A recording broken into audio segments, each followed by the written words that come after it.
Okay, this is the lady that I'm doing the Pilates workout from. It's a 45-minute full body Pilates workout for beginners, get stronger and feel more flexible. And her name is Isawelly, so Isawelly. Okay, let me position you guys so that you can, really see me.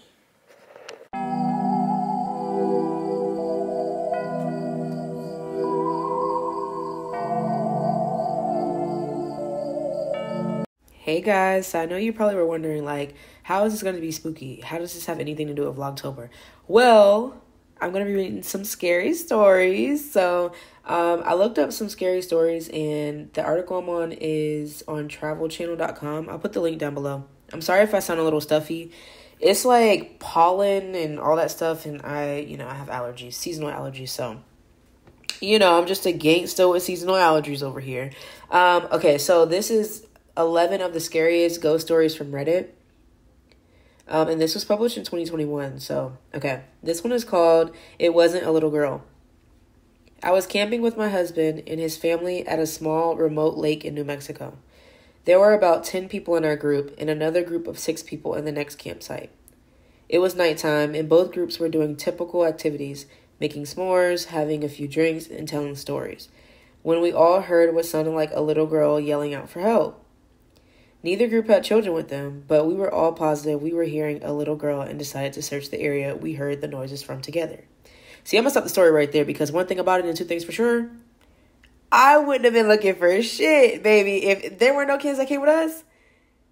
Okay, I don't know, but let me finish reading. There was a field behind our campsites, and we all saw a very tall, pure white figure standing maybe 100 feet away from us in the field, making the noises. We all agreed that this thing looked like maybe 6 feet tall, skinny, and white as can be. We made our way closer to investigate. Why are you going But whatever it was that we saw started backing off as we got closer, and it disappeared into the trees. All night, we continued to hear a little girl calling for help as we tried to sleep. Okay, that's the end of the... It's like little mini short stories. Why would you go closer to some shit and you scared already? See, what? No. And you gotta tell me, I need your reactions to these. Would you have gone closer? I need to know. Because, first of all, if no kids came with us, I might investigate a little bit just to make sure, no kid is being kidnapped or some shit. But I'm not going further. I don't know about that one. Okay, let's read the second one. It's called The Walking Dead. I'm a psychiatric nurse, and early in my career, I worked at a residential mental health facility. Hold on, y'all. They doing, work outside? I don't know if y'all can hear that. Hold on. Okay, let me start over. This one is called The Walking Dead. I'm a psychiatric nurse, and early in my career, I worked at a residential mental health facility. One of our residents was an elective mute, which means that he couldn't talk. But there were no medical reasons as to why. He had spoken earlier in his life and in fact seemed quite normal back then, with the exception of being close to 7 feet tall. He'd been raised in the Deep South and joined the military when he was 19. But one night he vanished. He was declared AWOL and eventually he was declared missing and dead. 10 years later, a 7-foot tall man walked into a VA hospital emergency room in my part of the Midwest and said to the receptionist, "My name is Marion Duchesne," not the real name, "and I've been dead for 10 years. Those were the last words he ever spoke. He was covered with dust, and he was wearing the same clothes he'd been reported to be wearing the night he vanished. His social security number had not been used, and he had no identification on his person. However, they were able to identify him, I guess, via fingerprints. The family was notified, but they said they had already grieved their lost man, and that whomever was claiming to be him simply could not be. They demanded not to be contacted again. Marion paced all day every day, moving his mouth that looked like talking or muttering, but no sound came out. He had an unnerving habit of throwing his head back and his mouth wide open as if he were laughing heartily. But not even a breath could be heard. If I talked to him, he appeared to listen, periodically throwing his head back in that laughter-mimicking way of his. Various medications were tried, but they did not affect him either positively or negatively. Occupational therapy did nothing because Marion would just grin, and unless told to stay put, he'd get up and start pacing again. On my last day at the job, the last thing I saw was Marion pacing in the parking lot, throwing his head back to laugh. Later, I wondered if all along I'd been dealing with a ghost. All these years later, I still don't know. I don't know. Okay, that story was a little confusing to me because, like, what does she mean? Is she saying, like, she was the only person that could see him? I don't know. Tell me what y'all think about that story. I'm not really feeling it. Okay, next one. The unrest stop. I was driving across country with my mom and sister when I was 16 and my sister was 20. It was late, but we were well rested, still and alert. We were driving along an interstate and needed gas and a bathroom break, so we stopped at the only rest stop in 200 miles. There was a van full of teenagers on a road trip at the gas station, as well as a small gray car parked at the pump in front of us, with 2 young men standing still outside. When we got there, everything felt wrong. So, bitch, why did y'all stay? I guess y'all needed gas. Let me relax. When we got there, everything felt wrong. We'd been on the road for days and seen many rest stops at night and had never been afraid until then. My mom and sister went inside and I stayed in the car. I heard the teenagers say they were creeped out and couldn't get the pump to work, and then they left in a hurry. I was watching the car in front of us, and the 2 men had not moved at all, not an inch. They weren't talking. They weren't on phones. They were just standing there, still as stone. My sister and mom came running back out to the car, and when they got in, the 2 men slowly turned to look at us, while not moving or pivoting the rest of their bodies, and I swear to fucking shit, we all saw the same thing. They had dark eyes as pitch and empty. Truly empty. Not black, not reflecting any light at all, just a void. We sped out of there and didn't stop until we were in the next city. The worst thing about the entire experience, we couldn't find the place on any map. We knew exactly which spot on the interstate to look, and we couldn't find it on Google Maps or any paper map we had. We even asked locals about the creepy gas station out on that stretch of road and got confused looks. We've traveled on that interstate since, and there is no rest stop. Okay, that's kind of crazy, bitch. So now that makes me wonder, were the kids that was in the van that was on a road trip, were they even real? I don't know, y'all. That one is a little creepy. I'm not gonna lie. That one is creepy. And let me know, have y'all seen ghosts? Do y'all believe in ghosts and shit like that? I don't believe in ghosts. I don't know. I don't believe in ghosts. Like, I wasn't raised that way. I just don't believe in ghosts. But that would have scared the hell out of me. And I like to have some... Okay.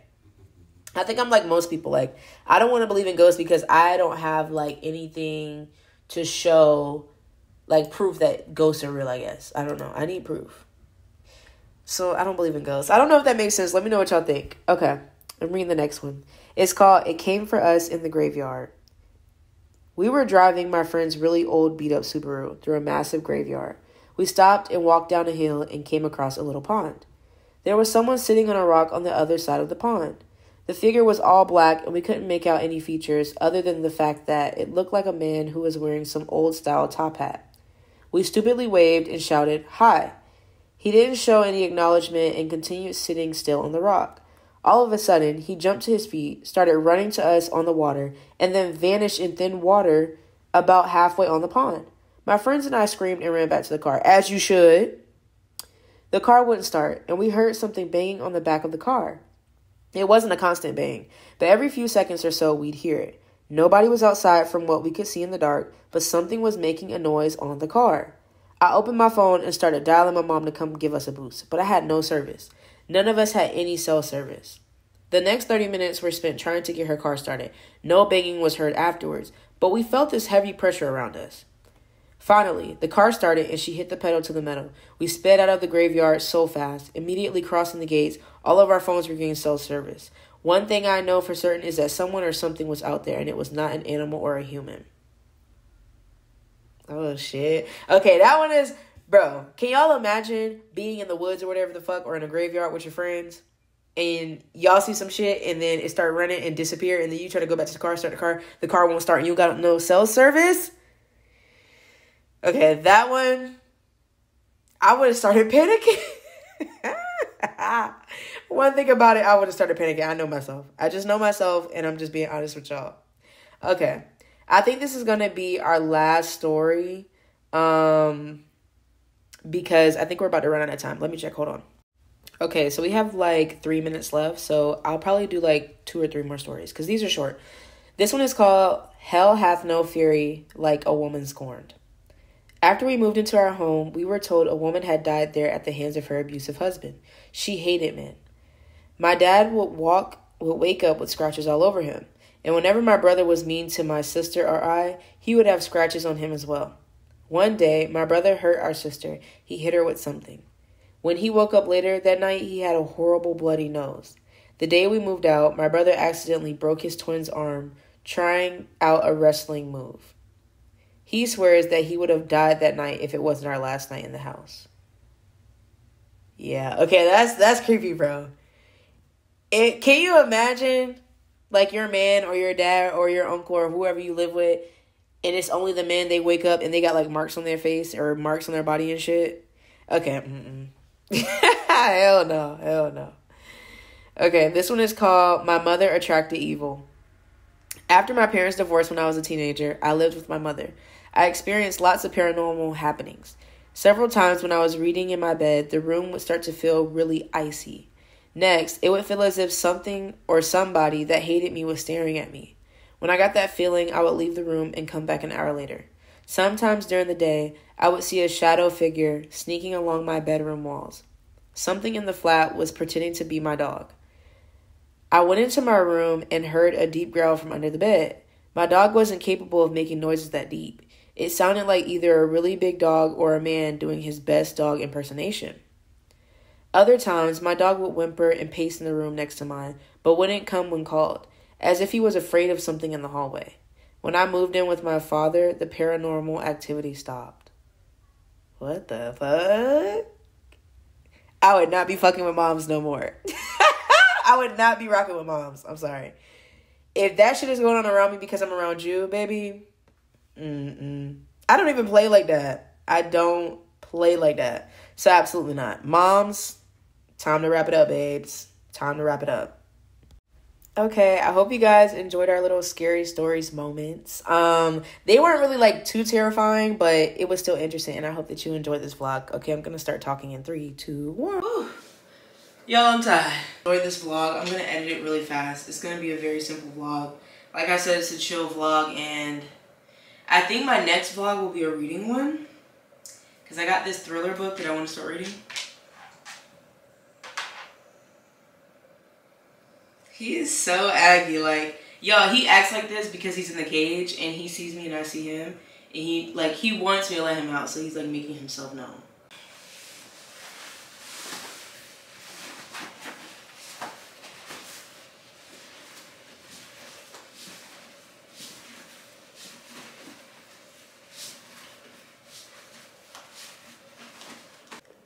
This is my Apple Watch, 45 minutes, 22 seconds. Burned 166 active calories and 277 total calories. All right, I'm about to take a shower, get this video edited, make my thumbnail. You know, real boss things. And I will see y'all tomorrow for tomorrow's vlog. And we don't know what it'll be. It'll be a surprise. See? Get you some drink packets if you're trying to lose weight. It is very helpful. Know everything in them is not healthy for you. But not is everything you put in your mouth. Yeah. So get these. It will help you to stop drinking juice or soda if that is something that you struggle with. Or if you just struggle with having a sweet tooth and you want something sweet to drink, this will help. All right, I gotta go. I'll see you guys tomorrow. Love you. Bye.